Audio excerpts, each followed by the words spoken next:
India health and wellness summit and awards के 8वें संस्करण में सार्वजनिक स्वास्थ्य विशेषज्ञों का कहना है कि टेक्नोलॉजी की मदद से दूर दराज के क्षेत्रों में स्वास्थ्य सुविधाओं को पहुंचाया जा सकता है और स्वास्थ्य सेवाओं की कमी की समस्या से निपटा जा सकता है। हालांकि डाटा प्राइवेसी और साइबर सुरक्षा इस प्रयास में सबसे बड़ी बाधा नजर आते हैं। इन दोनों चीजों का निपटारा करना और इनका समाधान ढूंढना बहुत जरूरी है। इस 8वें समिट और अवार्ड समारोह का आयोजन मुंबई में किया गया था। इसमें सभी संबंधित स्टेक होल्डर और सार्वजनिक स्वास्थ्य विशेषज्ञ इकट्ठा हुए ताकि वे हर किसी के लिए अच्छा स्वास्थ्य सुनिश्चित करने के मुख्य उद्देश्य से एक व्यापक और संगठित रणनीति तैयार करने के लिए एक साथ आ सकें। इस अवसर पर भारत सरकार में सामाजिक न्याय और अधिकारिता मंत्री रामदास अठावले भी उपस्थित रहे। Today in Mumbai, ISW organized this very important seminar. Because in our life, health is also very important. Health is wealth. The health is not good, then our mind should not be good. And therefore, in our life,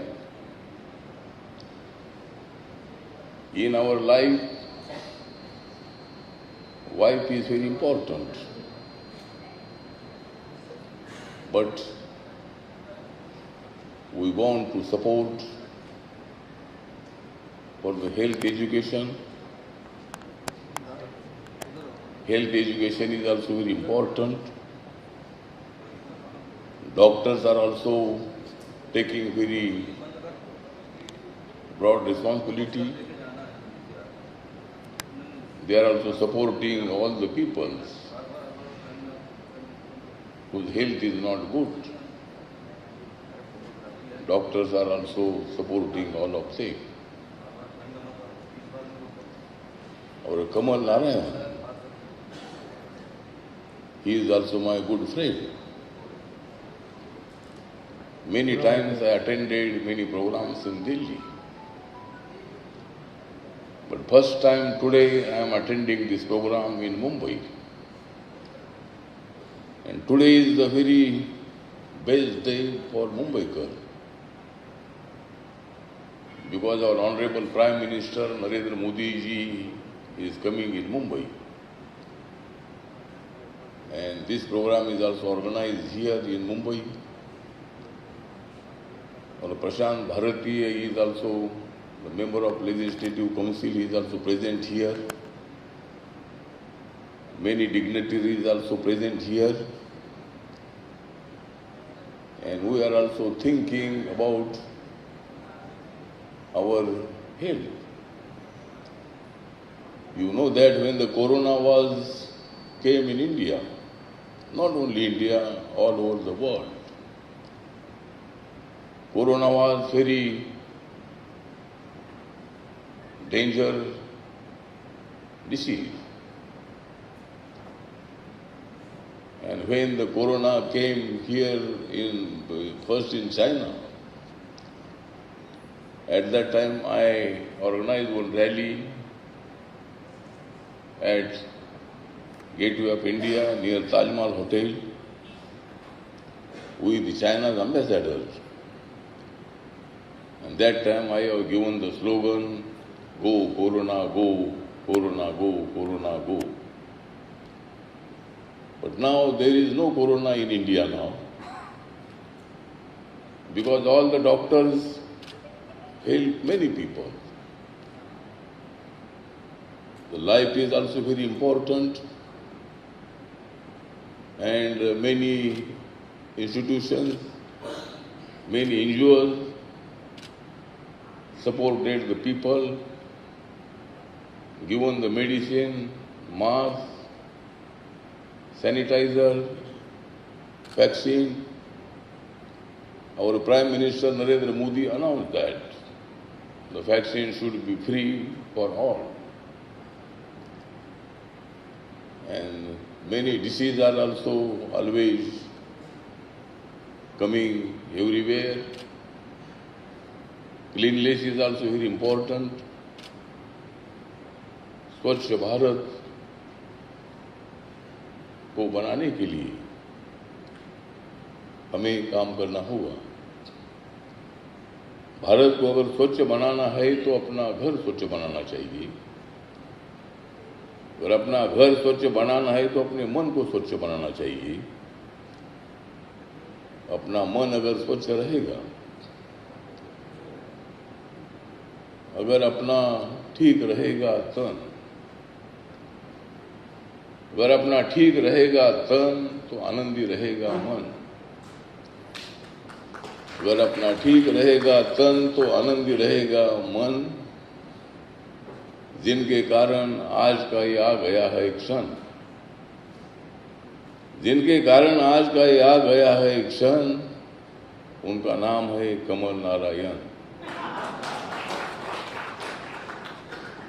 तो कमल नारायण जी ने ये programme आज का organise किया है और बहुत सारे महाराष्ट्र से और भी कई राज्यों से यहाँ डेलीगेट आए हैं। पर्यावरण भी बहुत बड़ा इम्पोर्टेंट होता है।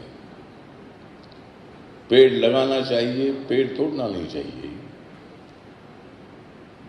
पर्यावरण को ठीक करने के लिए अपनी हवा अगर ठीक रखनी है तो पर्यावरण की आवश्यकता है, पेड़ की आवश्यकता है और पेड़ का हर एक आदमी को पेड़ होना चाहिए। पेड़ अगर बहुत सारे रहेंगे, जंगल भी रहना चाहिए, घर के पास पेड़ होना चाहिए, स्कूल के पास पेड़ होना चाहिए, रास्ते पे पेड़ होना चाहिए। तो पेड़ अगर होगा तो हवा स्वच्छ रहती है, क्लीन रहती है। तो उसकी भी जिम्मेदारी हम सब लोगों ने उठानी चाहिए। पर्यावरण अगर ठीक रहेगा तो हम ठीक रहेंगे, हम ठीक रहेंगे तो पर्यावरण को हम ठीक करेंगे। और माननीय नरेंद्र मोदी जी का एक बहुत ही बड़ा सपना है। आत्मनिर्भर भारत का तो सपना ही है, लेकिन जब वो प्रधानमंत्री बने तब उन्होंने स्वच्छ भारत अभियान अनाउंस किया। गांव-गांव स्वच्छ होना चाहिए, रास्ते में कचरा नहीं होना चाहिए, हम लोगों ने रास्ते में कचरा नहीं डालना चाहिए और रोड भी स्वच्छ होना चाहिए। और अभी इंडिया भी बहुत ही अच्छी प्रगति कर रहा है। अभी मैं अमेरिका में था,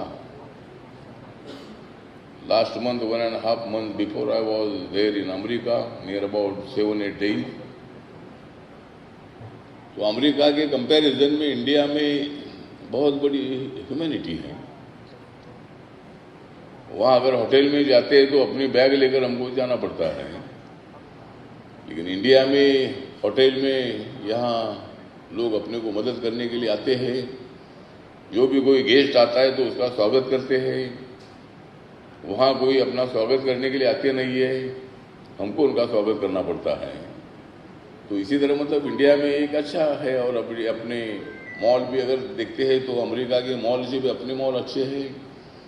बहुत सारा शॉपिंग जो है वो भी अपना बहुत अच्छा है। इंडिया की इकोनॉमी भी बहुत अच्छी हो रही है।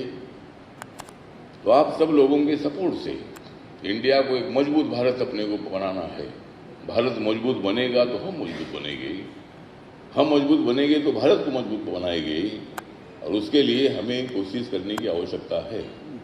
और इसीलिए जो आज का ये सेमिनार यहाँ हो रहा है, ISW ये एक बहुत ही इम्पोर्टेंट संगठन है। हमारे कमल नारायण जी, इनका नाम कमल है, बीजेपी का सिंबल भी कमल है। और मतलब उनका कोई पॉलिटिक्स से संबंध नहीं है, लेकिन वो हमारे सबके अच्छे मित्र हैं। और कमल नारायण जी ने एक बहुत ही अच्छा उन्होंने सपना अपने मन में रखा है।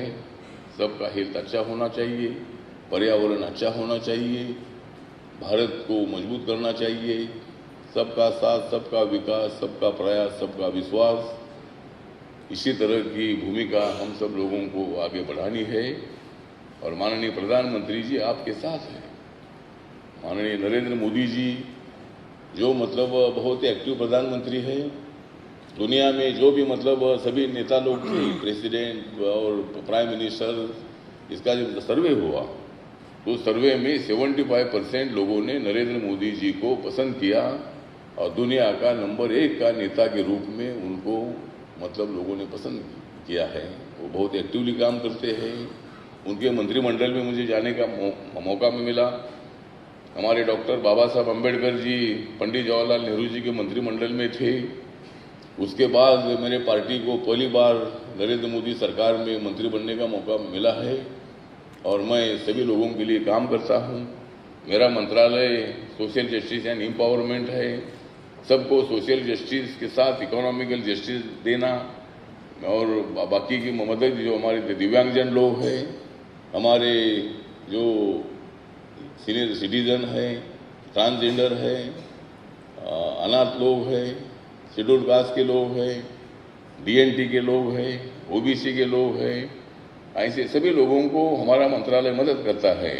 और हमारे मंत्रालय का पॉपुलेशन कम से कम 85% से ज़्यादा आता है। इतने लोग हमारे मंत्रालय के अंतर्गत आते हैं। तो मेरा मंत्रालय जो है, मेरा मंत्रालय सबके लिए काम करता है। कमल नारायण जी के साथ हमारा मंत्रालय हमेशा रहता है और सोशल जस्टिस जो है, ये सोशल जस्टिस का काम भी जो है ये हमारा मंत्रालय करता है। समाज को जोड़ने का जो काम है, ये काम भी हम सब लोगों को करना है। और इसी तरह आज यहाँ जो ये सेमिनार हो रहा है, ISW ने ये जो प्रोग्राम यहाँ रखा है, इस प्रोग्राम में कमल नारायण जी ने मुझे यहाँ बुलाया है, इसलिए मैं उनका धन्यवाद करता हूँ। और मुझे आज का दिन हमेशा रहेगा याद, मुझे आज का दिन हमेशा रहेगा याद। मैं करता हूँ कमल नारायण जी का और आप सभी का धन्यवाद। इन शब्दों के साथ मैं फिर एक बार सभी डेलीगेट जो इधर आए हैं उनको मैं उनका आभार व्यक्त करता हूँ। और कमल नारायण जी का जो मिशन है उसको हमारा हमेशा सपोर्ट रहा है। Every time I am with Kamal Narayan. Definitely any problem you come to my मंत्रालय, definitely I will help all of you. Thank you very much.